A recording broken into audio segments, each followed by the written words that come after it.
Fala pessoal, nessa questão ele te dá a equação de uma circunferência que ele chama de lambda e faz um monte de afirmações sobre essa circunferência. Mas a equação que ele deu é a equação geral, né? A equação aberta da circunferência.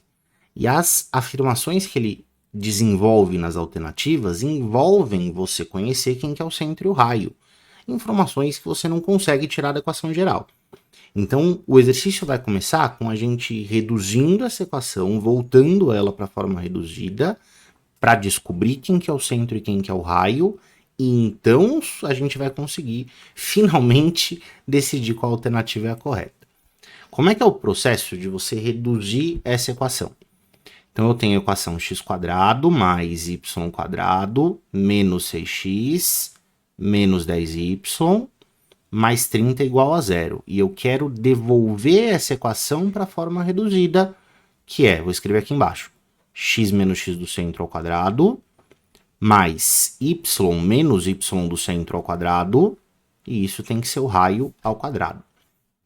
Primeira coisa que eu percebo quando eu olho para essa equação é que ela está super organizada, né? Tem um parêntese onde ficam todos os x's, tem um parêntese onde ficam todos os y's e tem o raio ao quadrado separado do outro lado. Então, se eu quero devolver essa forma, né, para aquela, quero devolver essa equação para aquela forma, eu vou começar organizando os termos. Eu vou juntar todo mundo que tem x.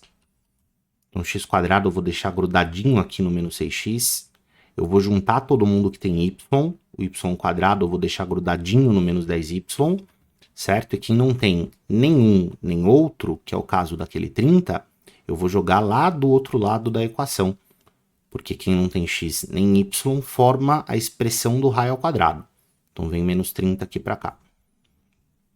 Todo mundo que tem x tem que ter vindo do parêntese verde. Né? É só onde o x aparece na equação reduzida. Então isso é resultado de a gente abrir, de a gente expandir x menos x do centro ao quadrado.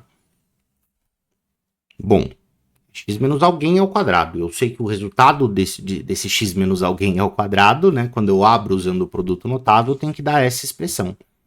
Pensa aqui comigo no produto notável. Tem o quadrado do primeiro, que é aquele x ao quadrado que aparece ali. O próximo termo é 2 vezes o primeiro vezes o segundo. E isso tem que dar o 6x que está escrito ali. 2 vezes x vezes quem dá 6x? 2 vezes x vezes 3, né? Então o x do centro tem que ser 3. Beleza? Descobri que o x do centro é 3, perfeito. Mas esse parêntese ainda não é igual à linha de cima, né? Tem um termo faltando da expansão do produto notável. Isso é um trinômio quadrado perfeito. Deveria ter 3 termos, mas só tem 2. Quem é que está faltando? Bom, eu achei já o x ao quadrado, que é o quadrado do primeiro. Eu achei o 6x, que é 2 vezes o primeiro vezes o segundo. Tá faltando o quadrado do segundo, que é mais 9. Deveria ter um mais 9 ali. Não tem. Para colocar o mais 9 ali, eu preciso somar 9 dos dois lados da equação, né? É só quando eu somo dos dois lados da equação que a gente não modifica a equação. Eu não estou interessado em resolver uma equação diferente da equação que o enunciado me deu. Então, vou somar 9 dos dois lados e, opa, perfeito. Conseguimos recompor o parêntese do x do centro. Vamos olhar para o y agora. Assim como no caso do x, todo mundo que tem y tem que ter vindo do parêntese de y menos y do centro ao quadrado. Porque é só nesse parêntese que aparece y. E, de novo, pensando no produto notável, eu consigo descobrir o termo que falta. O quadrado do primeiro já está lá, que é o y ao quadrado. O próximo termo tem que ser 2 vezes y vezes o segundo, 2 vezes o primeiro vezes o segundo. 2 vezes y vezes quem dá o 10y que aparece ali na equação. 2 vezes y vezes 5, né? Faltam 5 aqui. Então, o y do centro é 5. Mas, de novo, eu estou tentando reescrever a equação, né? A mesma equação eu estou tentando representar de um jeito diferente. E essa linha de baixo ainda não é equivalente à linha de cima. Esse quadrado deveria resultar em 3 termos, só tem 2 ali. Quem é que falta? Falta o quadrado do segundo, né? Se o segundo é o 5, o quadrado do segundo é 25, e para fazer esse 25 aparecer aqui, eu preciso somar 25 dos dois lados da equação. de um jeito parecido com o que a gente fez para o x, correto? Então é x menos 3 ao quadrado mais y menos 5 ao quadrado, e esse lado direito, menos 30, que já estava na equação, e o 9 e o 25 que eu tive que adicionar para recompor os quadrados do lado esquerdo, formam menos 30 mais 9 mais 25, fica 4, né? Ah, finalmente eu tenho a equação que eu queria. E aí eu consigo enxergar, agora que essa equação está na forma reduzida, que o centro dessa circunferência é o ponto 3,5 e que o raio dessa circunferência é 2. Porque lembra que essa parte aqui do lado direito é o raio ao quadrado. Se raio ao quadrado é 4, é porque o raio é 2. Correto? E sabendo quem que é o centro e o raio, a gente consegue analisar as alternativas. Veja, isso é uma questão teste, né? Pensando em como você resolveria essa questão lá na hora da prova, no calor do momento, é sábio que quando você tem que analisar várias afirmações diferentes e que todas vão precisar de um pouquinho de conta, que você observe, leia todas as alternativas, observe qual é que vai dar menos trabalho de testar e começa por ela, né? Nesse caso, vamos primeiro desenhar essa circunferência, né? Se eu fosse fazer o gráfico aqui da situação, eu tenho uma circunferência que tem centro no ponto 3,5 e raio 2. Então essa circunferência tá tipo assim, né? Tá mais perto aqui do eixo Y, porque o x dela é menor do que o Y, um pouquinho mais alta, tipo assim. Esse é o ponto. Esse centro é o ponto 3,5. Então 5 de altura, 3 para a direita. E de todas as afirmações, a que vai dar menos trabalho de a gente calcular é a C. Por quê? Porque ele fala do ponto de ordenada mínima da circunferência. Quem que é o ponto de ordenada mínima da circunferência? É o ponto que está mais para baixo. O ponto mais baixinho de todos da circunferência. Qual que é o ponto mais baixinho de todos? É o ponto que está bem abaixo do centro, concorda? Esse ponto aqui, ó, é o ponto que está mais para baixo de todos os pontos de toda a circunferência. Chamar isso daqui de ponto A. Né? Qual que é a altura desse ponto? Bom, se ele está exatamente abaixo do centro, ele está um raio para baixo do centro, né? Como você pode perceber, ele também tem x igual a 3, né? Ele está alinhado verticalmente com o centro, só que ele está um raio para baixo e o raio dessa circunferência é 2. Bom, se ele está um raio para baixo e o raio é 2, né?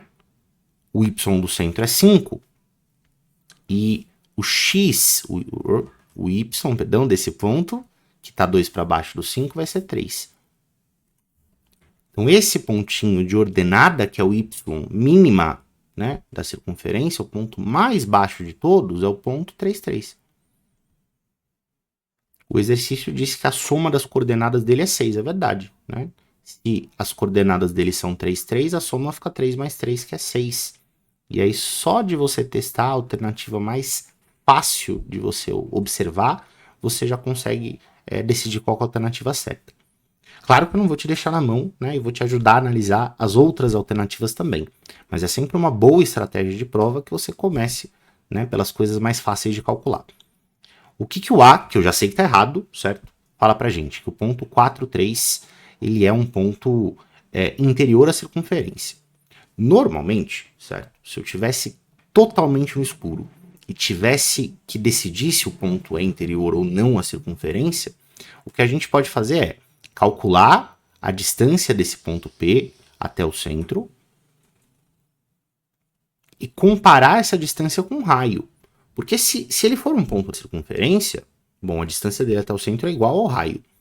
Se ele for um ponto que está dentro da circunferência, interior à circunferência, como a alternativa quer te levar a crer, aí ele está mais perto, né, do centro do que os pontos da circunferência. Essa distância tem que ser menor do que o raio. E se ele for exterior à circunferência, então a distância dele até o centro vai ser maior do que o raio, né? Ele está mais longe do que os pontos da circunferência.